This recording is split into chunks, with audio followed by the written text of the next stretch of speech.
The Japanese soldiers' boots squelched through ankle-deep mud as machine gun fire erupted from the tree line ahead.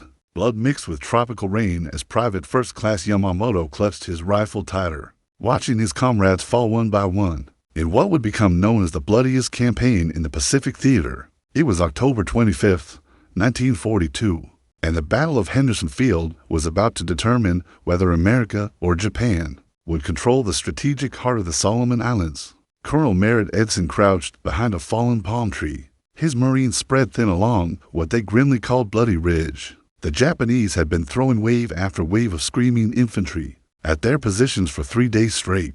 Every dawn brought fresh horrors, bodies stacked like cordwood, the sickly sweet stench of death mixing with the humid jungle air. But Edson knew that losing Henderson Field meant losing Guadalcanal, and losing Guadalcanal could mean losing the entire Pacific War. The campaign had begun on August 7, 1942, when 19,000 American Marines stormed ashore at Red Beach. Major General Alexander Vandegrift led the 1st Marine Division in America's first major offensive operation against the Japanese Empire. The enemy had been constructing an airfield on this godforsaken island, and Allied intelligence recognized it as a dagger pointed at Australia's throat. If the Japanese completed their base, they could cut supply lines and launch bombing raids that would cripple Allied operations across the South Pacific. Sergeant John Bossilone adjusted the bipod on his machine gun as another banzai charge materialized from the jungle darkness. The Japanese came screaming "Tenno Hika Banzai! Long live the Emperor!" as they charged into certain death. Bossilone's gun crew had been firing continuously for 6 hours, their barrels glowing red-hot in the tropical night, bodies piled so high in front of their position that incoming Japanese soldiers had to climb over their own dead comrades to reach the American lines. The strategic importance of Guadalcanal extended far beyond its muddy airstrip. Admiral Chester Nimitz had recognized that controlling Henderson Field would provide a launching pad for future offensives toward Japan itself. The island sat astride vital sea lanes connecting Australia with the United States, making it a crucial link in the Allied supply chain. Japanese Admiral Isoroku Yamamoto understood this equally well, which explained why both sides were willing to sacrifice thousands of lives for this seemingly insignificant patch of jungle.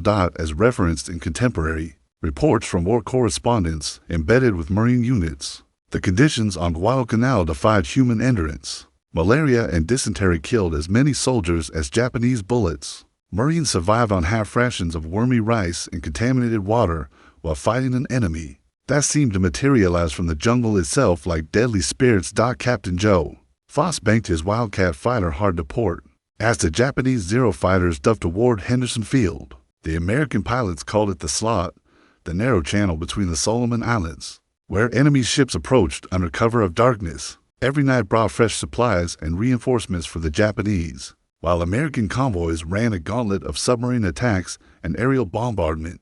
The Marines on the ground knew they were expendable pawns in a larger strategic game, but they also understood that failure here meant the war might be lost before it was truly begun. The jungle seemed alive with malevolent purpose, harboring snipers who could remain motionless for days before taking their shot. American patrols moved through green hell, where every shadow might conceal death, where the very trees seemed to whisper warnings of approaching doom.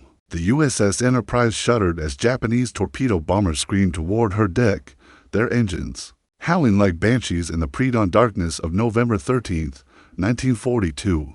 Admiral William Halsey had ordered his task force into the narrow waters around Guadalcanal, knowing full well it was a trap, but the Marines ashore were down to their last ammunition, and without naval support, Henderson Field would fall within days. Lieutenant Commander Bruce McCandless gripped the bridge rail as enemy shells straddled his destroyer, the USS Juno. The naval battle of Guadalcanal was about to become the most savage ship-to-ship combat of the Pacific War. Japanese Admiral Hiroaki Abe commanded a powerful force of battleships and cruisers, while the Americans relied on speed and desperation. In these confined waters, there would be no room for maneuver, only point-blank gunfire and raw courage. The Japanese had been reinforcing their garrison using fast destroyers and cruisers and nighttime runs they called the Tokyo Express. American sailors dubbed it the Rat Run because enemy ships scurried down the slot under cover of darkness, unloaded supplies and fresh troops, then raced back to base before dawn brought Allied air attacks. This deadly game of cat and mouse had been playing out for months, with the waters around Savo Island becoming a graveyard for ships from both sides. Captain Daniel Callahan aboard the USS San Francisco knew his cruiser force was outgunned and outnumbered. The Japanese battleship Haie mounted 14-inch guns that could punch through American armor like paper, while his own 8-inch weapon seemed pitiful by comparison. But the Marines ashore were counting on the Navy to stop this latest Japanese offensive, and failure meant abandoning Henderson Field to enemy occupation. Seaman First Class George Sullivan watched tracer rounds streak across the black water as his ship, the USS Juneau, opened fire on enemy vessels barely visible in the moonlight. The Sullivan brothers, all 5 of them, had enlisted together after Pearl Harbor, determined to serve on the same ship. They had no way of knowing that within hours, their cruiser would be torn apart by torpedo explosions, taking 4 of the brothers to the bottom of what would become known as Iron Bottom Sound. The battle reached its crescendo when American and Japanese ships became so intermingled that gunners could barely distinguish friend from foe. Searchlights stabbed through the darkness, illuminating scenes of carnage as shells tore through steel plate and human flesh with equal ease. The USS Atlanta took a direct hit from friendly fire, while Japanese destroyers weaved between burning American ships like deadly sharks, as documented in post-battle reports from the Naval Historical Center. The waters around Guadalcanal claimed more warships than any other single location in the Pacific Theater. Sailors called it Iron Bottom Sound because so many vessels lay scattered across the ocean floor, American and Japanese hulks resting side by side in the eternal darkness to miles below the surface. Admiral Abe's flagship, the mighty battleship Haie, had been designed to slug it out with enemy capital ships in daylight actions. Instead, she found herself trapped in a nighttime brawl, where her massive guns couldn't depress low enough to hit nearby American destroyers. The USS Laffey closed to within 20 yards of the Japanese giant, her crew firing everything they had: main guns, secondary batteries, even small arms into the enemy ship's superstructure. Commander Casson Young of the USS San Francisco felt his ship heel over as enemy shells smashed into her bridge, killing Admiral Callahan and most of his staff. With communications severed and fires raging throughout the ship, individual captains made split-second decisions that would determine the battle's outcome. Some turned to flee the carnage, while others pressed their attacks with suicidal determination. The Japanese destroyer Akatsuki had her searchlight shot away just as she illuminated the USS Atlanta, revealing the American cruiser's desperate situation. Within minutes, both ships were burning wrecks, their crews jumping into oil-slicked waters where sharks waited in the darkness. The battle had become a melee where survival depended more on luck than skill, where heroes and cowards died with equal randomness in the flaming chaos of Iron Bottom Sound. Lieutenant Colonel Louis Chesty Polar spat tobacco juice into the mud as his Marines prepared for what would become known as the Battle of the Tenaru River. It was August 21st, 1942, and Colonel Kiyonao Ichiki was leading 900 elite Japanese troops in a night attack designed to overrun Henderson Field in a single devastating assault. Neither commander knew they were about to participate in a slaughter that would demonstrate the futility of Japanese banzai tactics against prepared American positions. The coconut plantation stretched endlessly under the tropical moon, its orderly rows of palm trees creating natural corridors of death. Polar had positioned his 1st Battalion, 7th Marines, along the sandbar where the Tenaru River met the sea, knowing the Japanese would have to cross open ground to reach the airfield. His machine gunners had interlocking fields of fire, while mortars were pre-registered on likely approach routes. Everything depended on his Marines holding their fire until the enemy was trapped in the killing zone. Colonel Ichiki had earned his reputation during the rape of Nanking, where his regiment had murdered thousands of Chinese civilians with samurai swords and bayonets. He believed American Marines were soft, undisciplined soldiers who would break and run when faced with the spiritual superiority of Imperial Japanese forces. His intelligence reports suggested only a few hundred defenders held Henderson Field, making his planned assault seem like a foregone conclusion. Private Robert Leckie crouched behind a fallen log, his Springfield rifle aimed at the coconut grove, where shadows moved like ghosts in the moonlight. The young Marine had enlisted after Pearl Harbor, dreaming of heroic battles and glorious victories. Instead, he found himself in a tropical hell where death came suddenly from unexpected directions, where courage and cowardice were separated by split seconds of decision under fire. The Japanese attack began with blood-curdling screams as hundreds of soldiers charged through the coconut palms, their bayonets glinting in the pale light. They had fixed their weapons in the traditional banzai formation, officers leading with drawn swords, enlisted men following with rifles and grenades. What they encountered was a wall of machine gun fire that swept through their ranks like a scythe through wheat. Sergeant Mitchell Page held down the trigger of his water-cooled Browning as wave after wave of Japanese infantry ran directly into his field of fire. The gun barrel glowed cherry red in the darkness, steam rising from the water jacket as spent brass cascaded around his feet. His assistant gunners fed belt after belt of ammunition into the weapon, their faces illuminated by muzzle flashes that revealed the growing pile of enemy dead, as recorded in Marine Corps' historical documents from the National Archives. The Battle of the Tenaru demonstrated the effectiveness of modern defensive tactics against traditional infantry assault methods. Colonel Ichiki's forces suffered 90% casualties, while inflicting minimal damage on American positions, proving that martial spirit alone could not overcome superior firepower. At preparation, Captain Charles Brush led a patrol that discovered scattered Japanese survivors hiding in the coconut groves at dawn. Most were wounded beyond help, lying among their dead comrades in grotesque positions that spoke of violent death. A few attempted last-ditch attacks with grenades or pistols, forcing the Marines to kill men who should have been in field hospitals. War had reduced both sides to primal brutality, where mercy was a luxury neither could afford.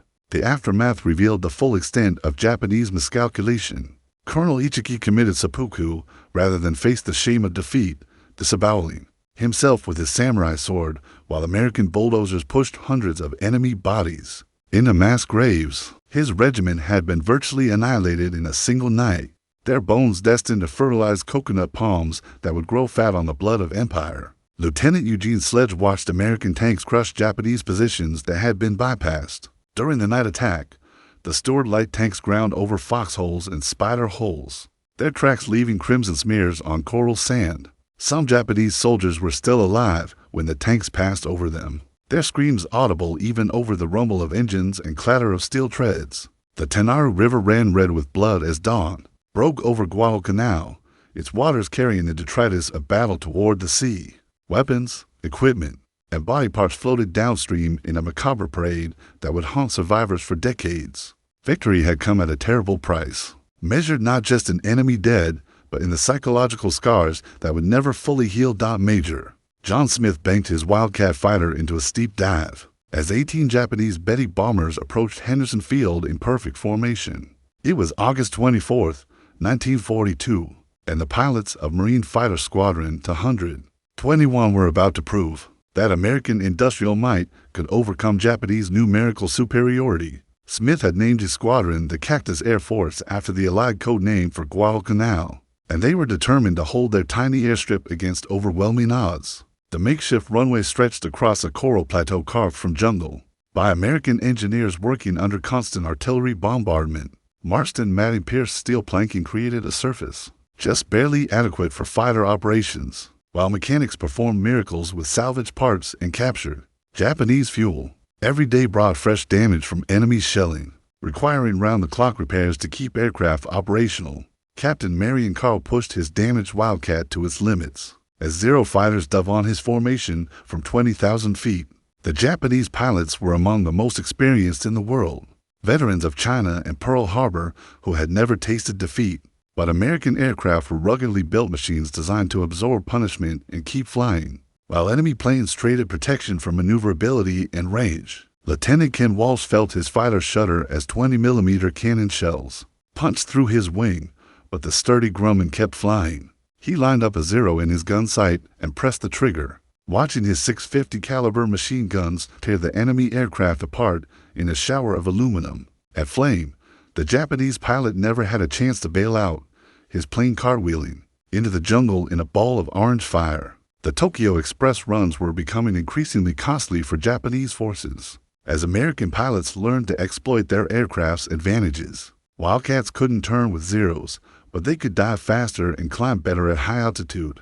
American pilots developed tactics that negated Japanese maneuverability, while maximizing their own aircraft's strengths. Diving attacks followed by high-speed escapes that left enemy fighters behind.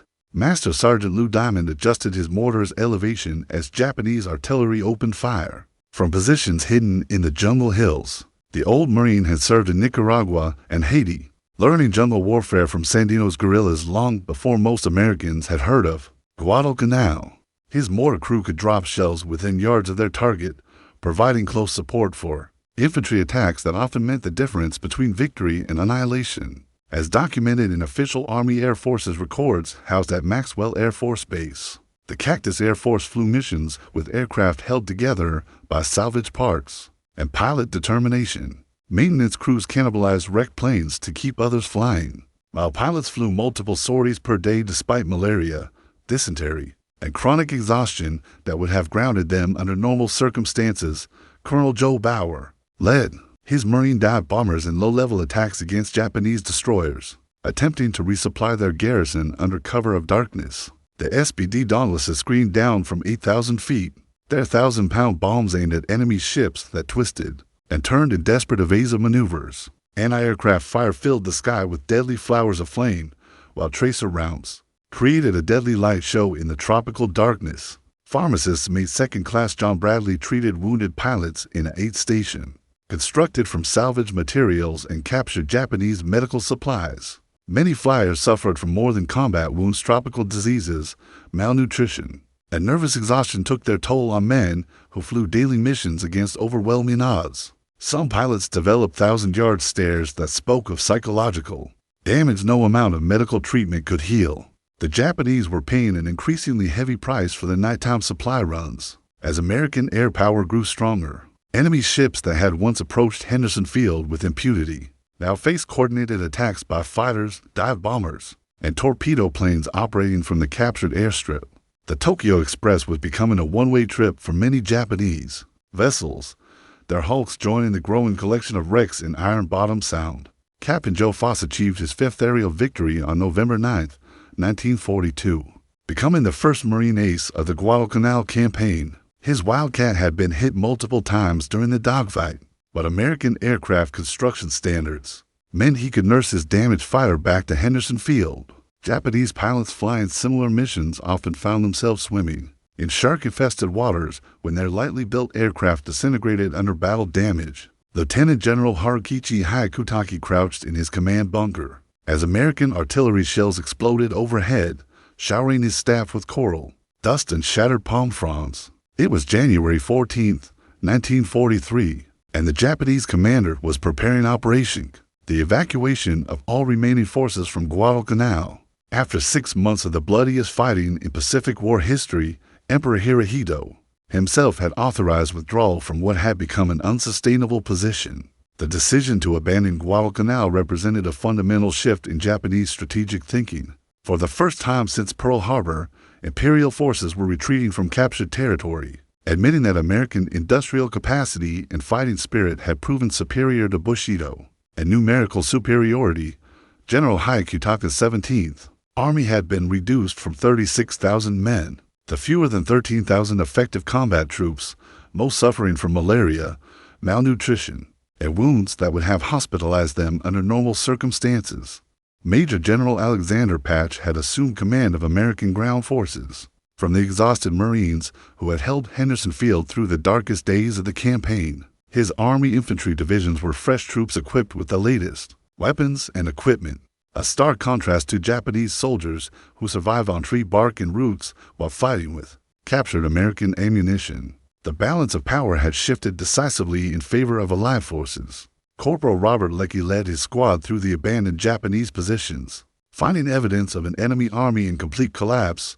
Scattered weapons, discarded equipment, and hastily dug graves told the story of soldiers who had fought beyond the limits of human endurance. Some positions contained only skeletal remains of men who had died at their posts weeks earlier, their bones picked clean by tropical insects and jungle scavengers. The Japanese evacuation plan required precision timing and absolute secrecy to succeed.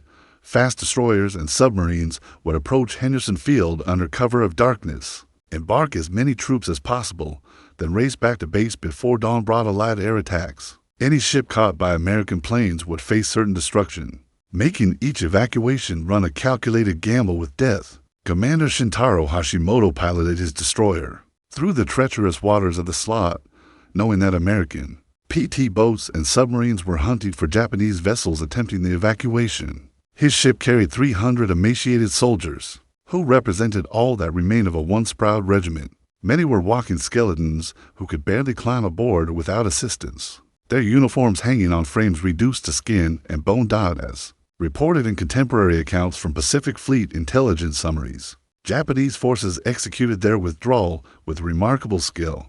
Despite overwhelming Allied superiority, Operation successfully evacuated over 10,000 troops in a series of nighttime runs that demonstrated Japanese naval proficiency even in defeat. American forces were left fighting ghosts as enemy positions emptied faster than they could be occupied. Lieutenant Eugene Sledge discovered Japanese field hospitals that revealed the true cost of the Guadalcanal campaign. Wounded soldiers had been left behind with minimal medical supplies, some performing final acts of loyalty by destroying equipment that might prove useful to American forces. The stench of death and gangrene filled makeshift aid stations where men had died alone and forgotten in the tropical heat.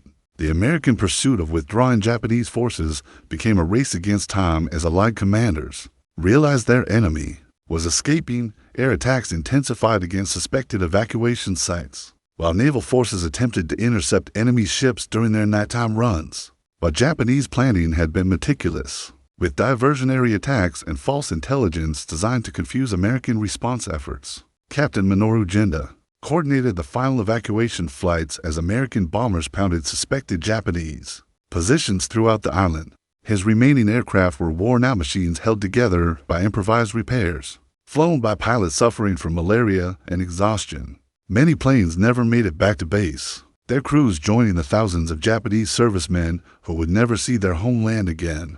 The last Japanese soldiers left Guadalcanal on February 7, 1943, ending 6 months of combat that had cost both sides nearly equal casualties. American forces had proven they could match Japanese fighting spirit while bringing superior logistics and industrial capacity to bear. For Japan, Guadalcanal represented the beginning of the end, the point where retreat became more common than advance, where the tide of war turned decisively against the rising sun. Colonel Evans Carlson stood on the deck of the transport ship as it pulled away from Henderson Field, watching the jungle-covered island disappear into the tropical haze. It was February 21st, 1943, and the Marine Raider commander was leading the final American units to depart Guadalcanal. After 6 months of combat that had fundamentally altered the course of World War II, behind them lay the bones of 37,000 Japanese and American servicemen who had died fighting for control of an island most had never heard of before the war began. The strategic implications of the Guadalcanal campaign extended far beyond its immediate military results. American forces had demonstrated they could defeat elite Japanese troops in prolonged jungle combat, shattering the myth of Imperial Army invincibility that had paralyzed Allied planning since Pearl Harbor.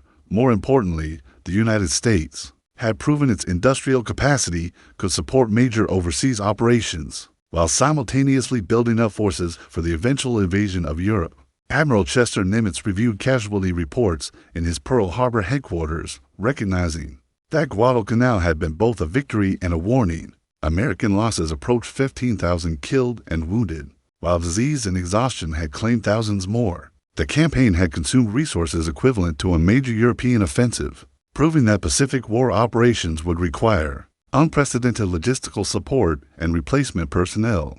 Sergeant John Bosselon received the Medal of Honor for his actions during the October Battle for Henderson Field, becoming the first enlisted Marine to earn the nation's highest decoration during World War II.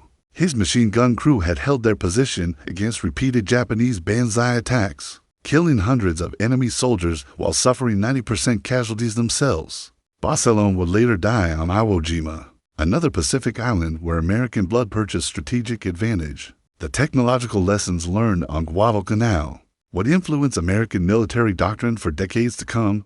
Coordinated air-ground operations, amphibious assault techniques, and jungle warfare tactics developed during the campaign became standard procedures for subsequent Pacific operations. Japanese forces had proven vulnerable to sustained bombing and artillery bombardment, while their light infantry weapons proved inadequate against American automatic weapons and armor. Lieutenant Robert Leckie carried physical and psychological scars from Guadalcanal that would follow him for the rest of his life. The young Marine had entered combat believing in clean victories and heroic sacrifices, only to discover that modern warfare was an exercise in organized brutality, where survival often depended more on luck than courage. His memoir would later help Americans understand the true cost of Pacific victory, as documented in official War Department summaries compiled for post-war analysis. The Guadalcanal campaign marked the point where American forces transitioned from defensive to offensive operations in the Pacific theater. The capture and successful defense of Henderson Field provided a model for future island-hopping campaigns that would carry Allied forces across the Central Pacific. Toward Japan itself, the Japanese evacuation of Guadalcanal triggered a fundamental reassessment of imperial strategy that would influence all subsequent Pacific operations. Resources that might have supported offensive operations were instead devoted to defending existing positions, while the cream of Japanese naval aviation had been decimated over the Solomon Islands. The rising sun was beginning to set, though few recognized it at the time. Captain Joe Foss returned to the United States as America's leading fighter ace, his 26 aerial victories making him a national hero at a time when the country desperately needed symbols of success. His Medal of Honor citation spoke of courage and skill, but failed to mention the psychological price paid by men who had killed other human beings in aerial combat above a jungle hell where civilization itself seemed to have collapsed.